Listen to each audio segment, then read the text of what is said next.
મિત્રો એકવાર ફરી સ્વાગત છે આપણું ગુજરાતી મસ્તી ડિજિટલ પર। બે મોઢાનો સાપ 25 કરોડમાં વેચાય છે। આખરે શા માટે બે મોઢાનો સાપ કરોડોમાં વેચાય છે? શું હકીકતમાં બે મોઢાના સાપથી શુદ્ધ સોનું તૈયાર થાય છે કે શું બે મોઢાનો સાપ કુબેરની નિશાની છે? એટલું જ નહીં, બે મોઢાના સાપને લઈને ઘણી બધી વાતો કહેવાય છે, જેનો હું આપનો મિત્ર જીગર ખુલાસો કરવા માટે આવ્યો છું। બસ મારી સાથે વિડીયોના અંત સુધી જોડાયેલા રહેજો। પરંતુ હા, વિડીયો શરૂ કરતા પહેલા એક નાનકડી વિનંતી છે। જો આપ ચેનલ પર નવા છો તો વિડીયોની નીચે દેખાતું લાલ રંગનું સબસ્ક્રાઇબ બટન દબાવી બેલ આઇકોન પ્રેસ કરવાનું ના ભૂલતા, જેનાથી આવનારા વિડીયો મળે આપને સૌથી પહેલા। સેન્ડ બોવા, જેને બે મોઢાનો સાપ પણ કહેવાય છે, આ કોઈ જેવો તેવો સાપ નથી, પરંતુ તેના વિશે ઘણી બધી વસ્તુઓ પ્રચલિત છે। જેમ કે કહેવાય છે કે આ 6 મહિના સુધી એક મોઢાથી ખાય છે અને બીજા મોઢેથી ચાલે છે, અને 6 મહિના બાદ એ બીજા મોઢેથી ખાય પીવે છે। આ સાપના બંને મોઢા એક સમયે કામ નથી કરતા। 6 મહિના એક મોઢે અને 6 મહિના બીજા મોઢે ખાય પીવે છે। મિત્રો, આ બે મોઢાનો સાપ ઝેર વિનાનો સાપ હોય છે। આની અંદર ઝેર બિલકુલ નથી મળતું, આ કરડતું પણ નથી, આ ખૂબ સીધો સાધો સાપ હોય છે। આપણે ઘણીવાર નોટિસ કર્યું હશે કે મદારી એક સાપને લઈને આવે છે અને કોઈને પણ આપી દે છે, કોઈના ગળા પર પણ લટકાવી દે છે। એ અન્ય કોઈ સાપ નથી હોતો, પરંતુ બે મોઢાનો સાપ જ હોય છે। મિત્રો, આ સાપ નાના જીવોનું માંસ નથી ખાતા, પરંતુ ઘાસચારો ખાઈને જ જીવતા રહે છે, અને એટલે જ વધુ માત્રામાં ખેતરો અને હરિયાળી જગ્યાઓ પર જોવા મળે છે। પરંતુ આ સાપોથી જોડાયેલા એવા કેટલાક દાવા છે જે અવારનવાર સામે આવે છે। આપને એ પણ જણાવીએ કે જે બે મોઢાના સાપને લઈને દાવા કરવામાં આવે છે એ 3 કિલોથી વધુ વજન ધરાવતા સાપ પર કરવામાં આવે છે। જો કોઈ સાપ 3 કિલોથી ઓછા વજનનો છે તો એનું આ વાતોથી કાંઈ લેવા દેવા નથી। મિત્રો, સૌથી પહેલો દાવો તો એ કરવામાં આવે છે કે બે મોઢાના સાપની અંદર એક એવું પ્રવાહી હોય છે જેનાથી કેમિકલ સાયન્સની મદદથી શુદ્ધ સોનું તૈયાર થાય છે, એટલે કે પ્યોર ગોલ્ડ। તો મિત્રો, વૈજ્ઞાનિક દ્રષ્ટિએ જોવા જઈએ તો વાત ખૂબ જ અજીબ લાગે છે, પરંતુ ઐતિહાસિક રીતે જોઈએ તો આ વાત સાચી પણ લાગે છે, કારણ કે કહેવાય છે કે સંજીવની બુટીથી સોનું તૈયાર થાય છે। પરંતુ આજના સમયમાં સંજીવની બુટી મેળવવી આસાન થોડી છે।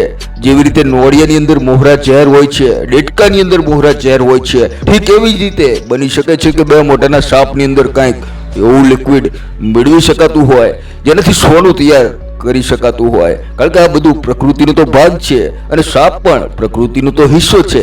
હવે વાત કરીએ બીજા દાવાની, જેમાં કહેવાય છે કે બે મોઢાના સાપની અંદર એક એવું હાડકું હોય છે, એને સિદ્ધ કરવામાં આવે તો તેને જપ તપ કરીને સિદ્ધ કરનાર વ્યક્તિ તેને પોતાના ગળામાં પહેરી લે તો એ ગાયબ થઈ જશે, એટલે કે અદૃશ્ય થઈ જશે અને લોકોને દેખાતો બંધ થઈ જશે। મિત્રો, આ વાત સાંભળવામાં જૂઠી લાગી રહી છે, પરંતુ આપણે તંત્ર મંત્રની દુનિયામાં જઈએ તો ત્યાં એવી ઘણી બધી વસ્તુઓ થાય છે જે વિશ્વાસ કરવા યોગ્ય નથી હોતી, અને બની શકે છે આ વાત પણ સાચી હોય, કારણ કે કહેવાય છે કે ઘણા બધા તાંત્રિક ચપટી વગાડતા જ ગાયબ થઈ જાય છે, અને શું ખબર કે તેમને બે મોઢાના સાપથી આ તંત્ર મંત્ર શીખ્યા હોય।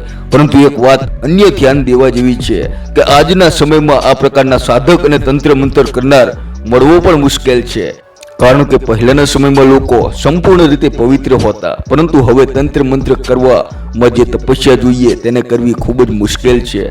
મિત્રો, ત્રીજા દાવાની વાત કરીએ તો અરબ દેશોમાં માનવામાં આવે છે કે બે મોઢાના સાપને ખાવામાં આવે તો કોઈ પણ જાતની બીમારી હોય તો તે ઠીક થઈ જાય છે અને આદમી હંમેશા જવાન બન્યો રહે છે। મિત્રો, આ દાવો તો ખોટો છે, કારણ કે આને લઈને કોઈ વૈજ્ઞાનિક પ્રૂફ નથી, અને જો એવું હતું તો અરબ દેશોમાં ના કોઈ ખરડું થતું, કારણ કે જો સાપ ખાઈને કોઈ હંમેશા જુવાન બન્યું રહે તો ત્યાં ભલામણા કોઈ કરડા થોડા જોવા મળે, એટલે આ વાતને ખરેખર ખોટી માનવી જોઈએ। એટલું જ નહીં મિત્રો, એક એવો પણ દાવો કરવામાં આવે છે કે બે મોઢાના સાપની અંદર જો તંત્ર મંત્રની વિદ્યા કરીને ખાવામાં આવે તો ખાનાર વ્યક્તિને ઘણી અસામાન્ય શક્તિઓ પ્રાપ્ત થાય છે।